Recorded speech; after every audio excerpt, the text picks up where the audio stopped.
Campeone ou pas campeone? Campeone ou pas campeone? Campeone ou pas campeone? Campeone ou pas campeone? Campeone ou pas campeone?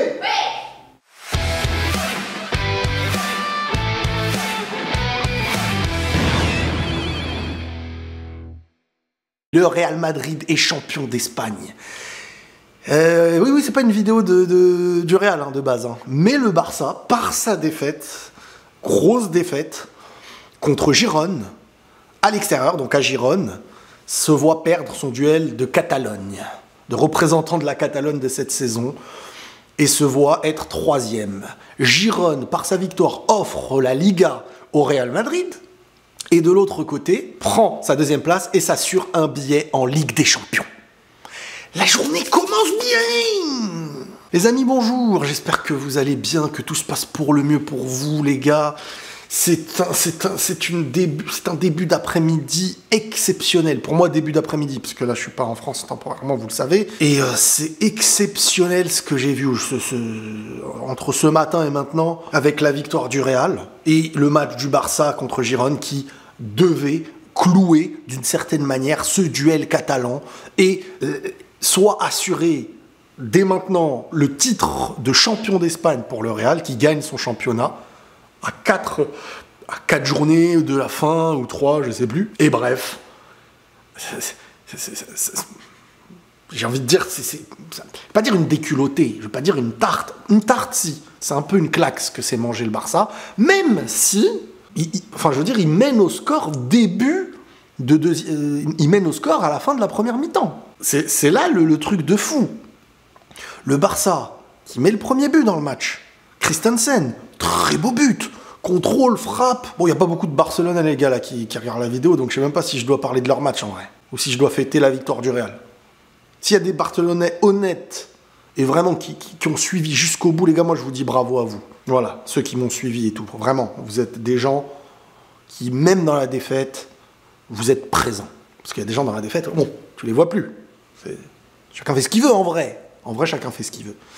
Mais le match, en fait, le Barça entame le match de la bonne manière. Et franchement, on va pas se mentir. Fin de première mi-temps, 2-1 pour le Barça. But sur penalty de Lewandowski obtenu par Lamine Yamal. Bref, premier but de Christensen. Derrière, tu te manges en même pas... Loguito, il avait posté le but du Barça, que si la vidéo avait duré 30 secondes plus longtemps, il y aurait eu l'égalisation derrière, en fait. C'est pour dire vraiment, mentalement, ce Barça...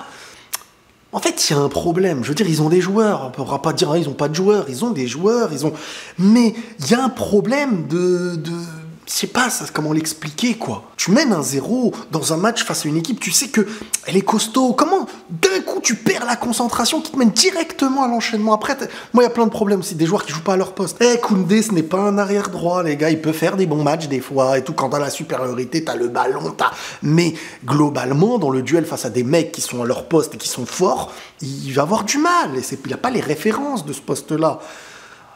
En tout cas, ça se voit à ce niveau. Bref. Et boum, égalisation, Dovbyk. Dovbyk qui met... lui, physiquement et tout, il a gêné vraiment Araujo. Il a gêné Araujo, et c'est là qu'on voit un joueur comme Araujo, s'il n'est pas gagnant sur le duel physique, ça devient compliqué, en fait. Et ça, en fait, Araujo, franchement, il m'a déçu cette saison, je ne vais pas vous mentir. Je le voyais, ça y est, être le joueur, je me disais, il est complet, il a tout pour lui. Cette saison, c'est une saison de déception pour moi. Beaucoup d'erreurs qui ont ramené des pénaltys contre le Real, pénalty contre le... Enfin, ça aurait été mieux un pénalty contre le PSG, carton rouge contre le PSG. Et en fait, des duels basés que sur le physique. C'est pas un coup Barcy, quoi. Coup Barcy dans la lecture de jeu, dans l'anticipation, Non, c'est je te colle, je te fauche. Je joue dur. S'il n'y a pas un aspect de finesse, quoi, c'est que de la rigidité physique. Et en fait, c'est du Militao. En fait, la saison là, de Araujo, c'est le Militao que je n'aime pas, sans l'aspect rigide. Militao, comme je vous ai dit, c'est un carambar élastique dans le sens où il n'a pas d'os, on dirait. Lui, on dirait il a que des os, quoi. Ça, presque le problème. Donc... Déjà, cet aspect-là des duels d'un Araujo, tu sens que là, dans un duel où il n'a pas la supériorité physique, ça devient beaucoup plus compliqué pour lui par rapport à... Étant donné que ce n'est pas un joueur de lecture, ce n'est pas un joueur de finesse. Après, bien entendu, un joueur comme Dovbyk, je crois, c'est des joueurs, il faut forcément être dans leur dos et essayer de les empêcher de se retourner pour passer. Hein, on est d'accord, hein, c'est pas pour dire que... S'il n'avait pas mis l'impact physique pour déstabiliser, tu sens qu'il était en danger. Derrière, dans un moment compliqué, Lamine Yamal, encore une fois, tu lui laisses de l'espace, déstabilisation, tac, il obtient le penalty qui a été revérifié à la VAR, penalty mérité. 2-1, Lewandowski qui tire bien son penalty. Et là, la deuxième mi-temps arrive. Il y a 2-1 pour le Barça contre Girone. Pour le dernier gros duel du Barça en Liga. Je veux dire, là, tu donnes tout, tu dois faire les choses de la bonne manière. Et en fait, il maîtrisait totalement le tempo, le Barça. Franchement, maîtrise du tempo. Tac, ils ont endormi Girona. Je voyais plus Girona capable de le faire. Et c'est ça le Barça, c'est dès lors que tu animes, que tu mets de l'intensité additionnée à un football, il commence à bégayer. C'est pas ils te tiennent 10, 15, 20 minutes défensifs. Non.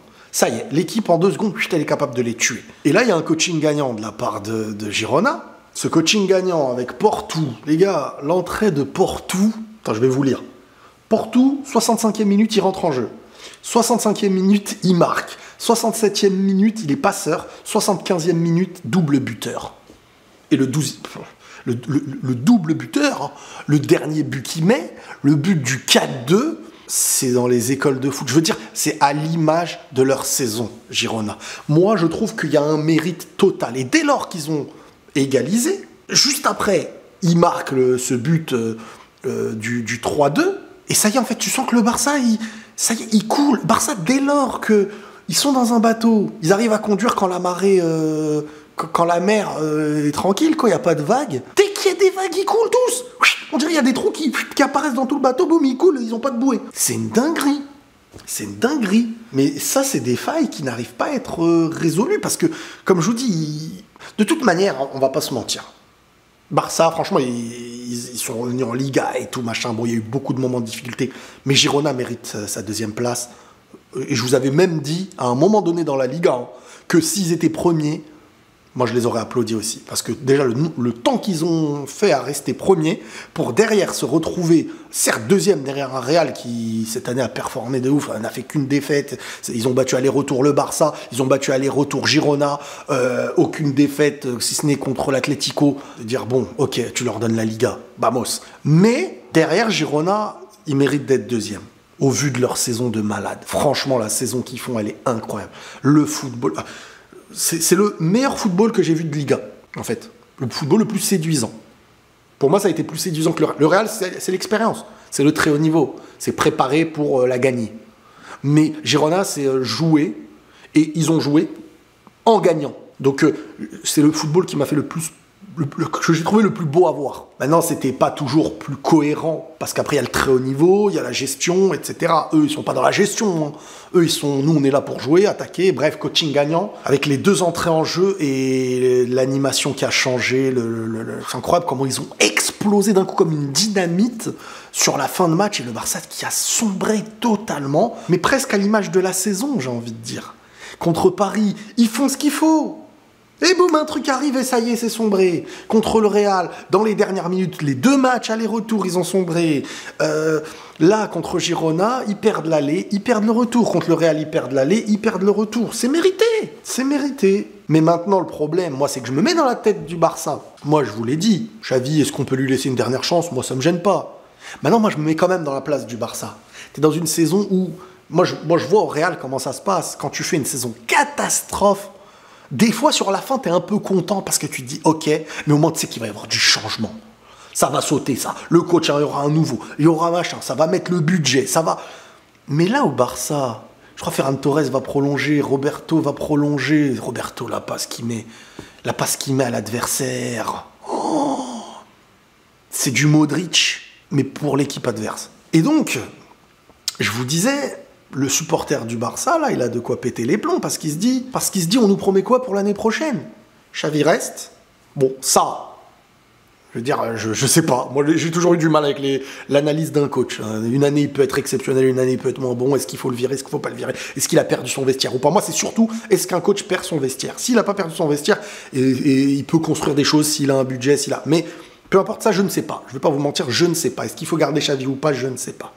Mais c'est vrai qu'au vu des joueurs, quand tu sais qu'à Madrid, ils prennent Mbappé, Hendrick et peut-être Lenny Yoro, et peut-être Davis. Quand cette saison, avec l'absence de Courtois, d'Alaba, de Militao, sans numéro 9 avec le départ de Benzema, t'as écrasé la Liga cette saison. L'année prochaine, on te rajoute tout ça avec le retour des absents. Et le Barça qui ne se renouvelle pas spécialement peut-être, ou peut-être avec quelques petits joueurs, mais il n'y a pas de révolution aux yeux des supporters, en tout cas, qui est annoncée. Ça sent pas bon. Maintenant, on ne sait jamais. On analysera ça en temps et en heure. Mais c'est clair qu'il n'y a pas de quoi faire la fiesta côté Barça, ou se dire, ah bon, bah tant mieux, parce que derrière, bah non, parce que derrière, en fait, ça va pas changer. Donc c'est ça le problème. Et Girona, comme je vous le dis encore une fois, mérite totalement. Et franchement, c'est une claque. Ils leur ont mis une claque aller et une claque retour. Parce que, certes, dans le match, le Barça n'a pas été mauvais du tout. Ça, on peut pas se mentir. Mais le problème du Barça, c'est pas qu'ils sont mauvais. C'est que, en étant pas mauvais, parce que c'est bien des fois d'être mauvais et de perdre. Et quand t'es bon, tu gagnes. Mais le Barça arrive à être souvent pas forcément mauvais, mais perdre. Donc il y a quelque chose de mauvais dans ça. Donc qu'est-ce qui est mauvais? C'est que face à la difficulté, quand l'eau commence à secouer et qu'il y a des vagues, direct tu coules. Donc tu es mauvais quand ça se passe comme ça. Et c'est ça en fait. Le Barça sait jouer pour dominer. Dès lors qu'il n'y a plus de domination, il sombre. En tout cas, dans les matchs clés, bien sûr qu'il y a des matchs où ils arrivent à être sérieux et tout. Mais dans les matchs clés, il va falloir créer un... Alors déjà, moi je n'aurai pas les solutions. Bon voilà, faut pas me dire, Riles, qu'est-ce qu'il faut faire. Parce que déjà, t'as plein de joueurs talentueux qui, quand ils vont tous revenir, qui tu mettras sur le banc? Si t'as Pedri, De Jong, Gundogan, Gavi, Firmin, qu'est-ce que tu fais? Après, j'en vois beaucoup se plaindre, Vitor Roque. Moi, honnêtement...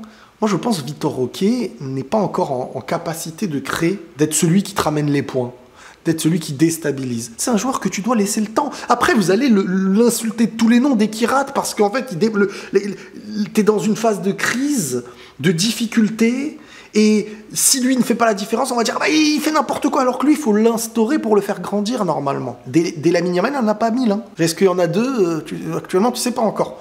Donc, faut vraiment...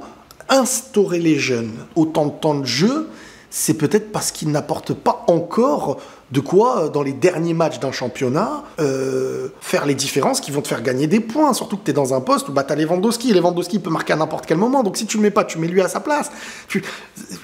Non, je pense que c'est compliqué pour le Barça. C'est très compliqué, honnêtement. Mais en tout cas, moi, je suis très content. Victoire de Girona qui donne le titre au Real Madrid. En plus, Gutiérrez, derrière, ancien du Real et tout. Le Real qui a gagné tout à l'heure, ils vont jouer mercredi. Alors, c'est se qualifier en finale. C'est un enchaînement de joie pour moi qui sera monumental. Peut-être que ma joie sera coupée et je vais être vraiment triste. Mais là, en tout cas, on est bien. On est bien. Je suis bien. Tu vois l'expression là, je suis bien. Ça fait plaisir, ça. Ça fait vraiment plaisir, purée. Les amis, prenez tous soin de vous. À la Madrid et la paix sur vous.